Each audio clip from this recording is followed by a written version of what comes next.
সাকিনা, আমার জুতা ছিঁড়ে গেছে, তোমার জুতা পরতে পারি? না খুশি, কত অ্যাটিটিউড। এমন কিছু নয়, আমার ফিট ইনফেকশন আছে, যদি তোমারও হয়ে যায়। কি ফিট ইনফেকশন? হ্যাঁ, আমি এটার চিকিৎসা করছি।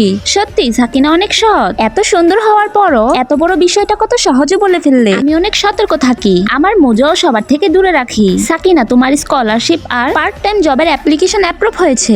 থ্যাংক ইউ সিয়া। কিন্তু সত্যি কি তোমার এই টাকার প্রয়োজন আছে? অবশ্যই, আমার পরিবার অনেক ঋণী হয়ে আছে, আমার খরচ আমাকেই চালাতে হবে। ও, এটাও বলে দিলে? হ্যাঁ, আমারও অনেক ঋণ আছে, যেগুলো আস্তে আস্তে পরিশোধ করতে হবে। এই জন্য আমি 100 টাকার বেশি কোনো পার্টিতে একদমই যেতে পারবো না। এসব শুনে তো আমার মাথা ঘুরাচ্ছে। আমি আসছি, বাই। সাকিনা, সব সত্য কথা এভাবে বলতে নেই, মানুষ জানতে পারলে তোমার সম্মান থাকবে না। মাহি, সত্য কথা বললে কখনো সম্মান নষ্ট হয় না। সাকিনা একদম ঠিক কথা বলছে, যেটা আমাদের সত্য সেটাই বলা উচিত। ঠিক আছে, তোমাদের যেটা ভালো মনে হয় সেটাই করো। দেখো, এটা আমার বয়ফ্রেন্ড। আরে ওর বয়ফ্রেন্ড তো অনেক হ্যান্ডসাম। আরে এই হ্যান্ডসাম ছেলের ফ্যামিলি কেমন? ও খুব ধনী পরিবারের ছেলে, একদম আমারই মতো।